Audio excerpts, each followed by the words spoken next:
사람이 살다 보면은요, 어느 방향으로 가야 할지 결정해야 될 때가 있죠. 많은 사람들이 이 길로 가야 할까, 저 길로 가야 할까 갈등을 해요. 이제 그런 선택의 기로에서는요. 이렇게 심사숙고하는 이유는 혹시 잘못된 결정을 하게 될까봐, 그래서 실패하고 어려운 일을 겪게 될까봐 두렵기 때문일 것입니다. 그래서 믿음의 사람들은 어떻게 결정을 해야 되는지 하나님께 물을 수밖에 없는데요. 우리가 그 걸음의 방향을 결정하는 이유가 여러 가지가 있겠지만, 제가 보고자 하는 것은 먼저 나는 아무 생각이 없었어요. 근데 하나님께서 오셔서 내 방향을 지시하시는 거예요. 그런 경우가 있고, 또 말씀하진 않으셨지만 내 마음에 소원을 두고 일하시는 거죠. 그리고 세 번째는요, 우리가 먼저 구하는 거예요. 이 선택이 있는데 어떻게 해야 할까요? 하나님 앞에 먼저 구하면 하나님께서 또 그 방향을 말씀을 해 주신다는 것이죠. 그런데 이 하나님께서 먼저 지시해 주시고 또 말씀하진 않으셨지만 우리가 마음 가운데 소원하는 거, 이걸 좀 같이 보려고 하는데요. 아브라함이 내 고향 친척 아비 집을 라는 그 하나님의 음성을 듣고요, 목적지를 제대로 알지 못하고 무작정 집을 떠났죠. 근데 결국 그 목적지가 가나안 땅이었어요. 그런데 가나안 땅에 도착하기 전에 어떻게 하다가 가나안 땅에 가게 되었는지 창세기 11장 31절에 한번 언급이 돼요. 데라가 그 아들 아브람과 하란의 아들인 그의 손자 롯과 그의 며느리 아브라함의 아내 사레를 데리고 갈대아인의 우르를 떠나 가나안 땅으로 가고자 하더니 하란에 이르러 거기 거류하였으며. 그러니까 아브라함은요, 하나님의 음성을 들었지만 어딘지 모른 채 떠났어요. 그런데 데라는요, 함께 떠날 때부터 가나안 땅으로 가려고 했어요. 그런데 중간에 하란에서 머물렀죠. 얼마나 머물렀는지는 모르지만 그곳에서 데라가 생을 마감했고요. 그 후로 아브라함이 창세기 12장 4절에서요, 사람들을 이끌고 가나안 땅으로 가려고 떠나서 마침내 가나안 땅에 들어갔더라. 아브라함은 아버지 데라가 가려고 했던 곳으로 다시 걸음을 옮겼어요. 그런데 그곳에 도착하고 보니까 하나님께서 지시하셨던 약속의 땅이었던 것이죠. 아브라함은요, 하나님의 말씀을 듣고 갈 바를 알지 못하고 애초에 그렇게 떠났지만, 아버지 데라는 하나님의 말씀을 직접 들은지는 모르겠어요. 성경에는 없으니까요.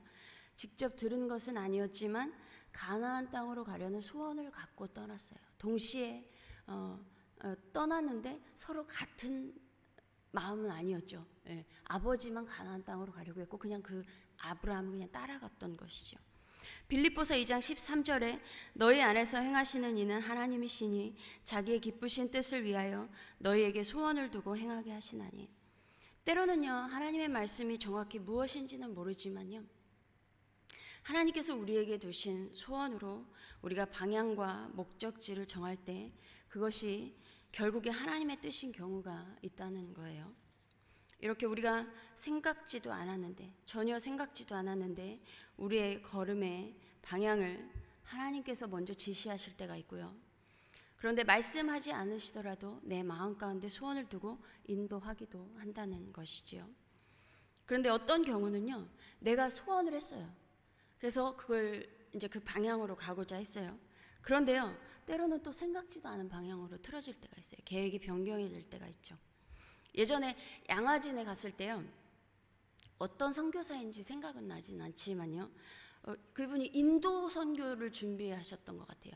그래서 인도에 대한 문화와 그런 어떤 사회, 그런 역사들 공부하고 인도어도 공부해서 준비를 하셨다는 거예요. 그런데 어느 날 하나님께서 찾아오셔서 조선은 왜 안 되냐, 조선은 왜 못 가냐라고 하셔서 방향이 조선으로 선교를 하게 되셨다는 거죠. 그래서 조선 선교사가 되어서 일생을 조선에서 보내시고 양화진에 이제 안장이 되신 거예요. 잠언 16장 9절에요. 사람이 마음으로 자기의 길을 계획할지라도 그의 걸음을 인도하시는 이는 여호와시니라. 우리 안에 소원이 있고 계획할지라도요, 결국 그 걸음을 인도하시는 분은 여호와 하나님이시라는 것입니다. 그리고 세 번째, 우리가 먼저 구할 때요. 어떻게 나아가야 할지 이때 하나님께서 말씀을 해 주신다는 거예요. 사울과 다윗의 시대에는요, 이스라엘과 전쟁을 자주 했던 나라가 블레셋이었어요. 그 다윗이 이때 사울 왕을 피해서 도망 다닐 때 그일라 근처에 도피처를 삼고 머물렀던 적이 있었는데요. 이 그일라는 유다 지역에 속해요. 근데 블레셋과 가까워요. 그렇다 보니까 블레셋의 습격에 늘 위협을 받는 곳이었어요. 그런데 마침 다윗이 그 근처에 도피하고 있을 때 그 블레셋이 그일라를 습격하고 있다더라. 그래서 소문을 들은 거예요. 그러니까 다윗이 가만히 있을 수가 없어서 하나님께 여쭤봤어요. 제가 블레셋 사람을 쳐도 될까요? 그랬더니 하나님께서 그렇게 하라는 거예요. 출전하면 내가 블레셋 족속 넘기고 그일라를 구원해 주라고 이렇게 말씀하셨어요. 그런데 다윗의 사람들은요, 처음부터 용사가 아니었어요. 환난 당한 자, 억울한 자, 빚진 자, 이렇게 세상에서 상처받았던 많은 사람들이 400여 명이 처음에 모였죠. 그러니까 아직 전쟁을 하기에는 쉽지가 않은 거예요. 누구 어떤 부족과 전쟁을 하기에는 쉽지가 않은 거죠. 그런데 다윗이 싸우러 가자고 하니까 다 반대를 했어요. 그래서 다윗이 다시 하나님께 여쭤봤어요. 블레셋 쳐도 되겠습니까? 했더니 하나님 똑같이 대답을 해주시는 거예요. 그래서 말씀대로 출전을 했고 결국 블레셋을 쳐서 무찌르고 그일라를 구원해 줬죠. 그런데 사울이 다윗이 그일라에 있다는 소문을 들었어요. 그래서 다윗을 잡으러 가야겠다라는 생각을 했죠.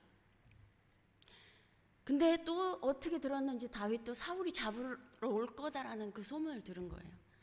근데 자신을 잡을 뿐만이 아니라 그일라를 멸망시킬 거다 이렇게까지 한다라는 거예요. 그래서 하나님께 여쭤봐요. 하나님 진짜 사울이 올까요? 그랬더니 하나님이 올 거라는 거예요. 그래서 다윗이 또 여쭤봐요. 근데 그일라 주민들이 저와 부하들을 사울의 손에 넘겨줄까요? 그러니까 다윗의 마음에 그게 있었을 거예요. 분명히 하나님께 구해서 그일라를 구원해 줬는데, 이렇게 나와 부하들이 열심히 싸워서 구원해 줬는데, 이렇게 도움을 줬는데 나를 넘겨줄까라는 마음이 있었을 것 같아요. 그런데 하나님께서 말씀하시기를 넘겨줄 거다라는 거예요. 그래서 막 다른 곳으로 도망을 해서 도피해서 다른 곳에 또 숨어 있게 되는데요. 이렇게 하나님의 인도하심은요, 내가 생각지도 못한 때에 먼저 찾아오셔서 말씀하실 때도 있고요, 내가 여쭤볼 때 말씀해 주실 때도 있고요, 둘 다가 아닐 때는요, 내 마음에 소원을 두고 행하실 때가 있어요.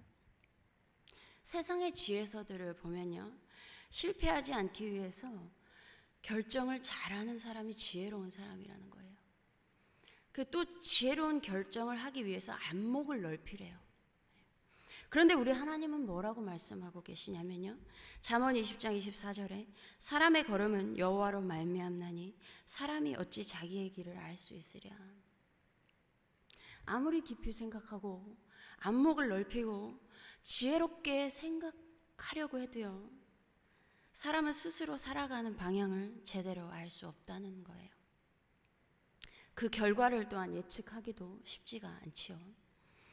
믿음의 행보 역시 생각지도 못하게 전개될 때도 참 많이 있습니다. 그리고 하나님의 말씀을 듣고 가도요, 그 길이 쉬울 때도 있고 어려울 때도 있어요. 어려움을 만날 때도 많이 있습니다. 또 내 마음의 소원대로 가도요, 쉬울 때도 있고요, 어려움을 만날 때도 참 많이 있습니다. 그런데 이 모든 상황 가운데 하나님의 백성에게는 특권이 하나 있는데, 하나님께서 함께 하고 계신다는 것입니다. 더 나아가서 우리와 함께 하시는 하나님은요, 우리가 걸어가는 그 걸음의 방향과 그 방향을 걸어가면서 발생하는 모든 일들, 모든 것들 합력하여 선을 이뤄 가실 수 있는 분이라는 것입니다. 심지어는요, 하나님께서 우리에게 분명히 말씀을 하셨어요. 그런데 그 말씀을 거역하고요, 내가 원하는 길로 갔어요. 그래서 삶의 어려움을 만났을지라도요, 다시 회개하고 하나님께로 돌이키면요, 하나님은 그것까지도 선을 이루어 가신다는 거예요. 물론 돌이키기까지 어려움은 있을 것입니다.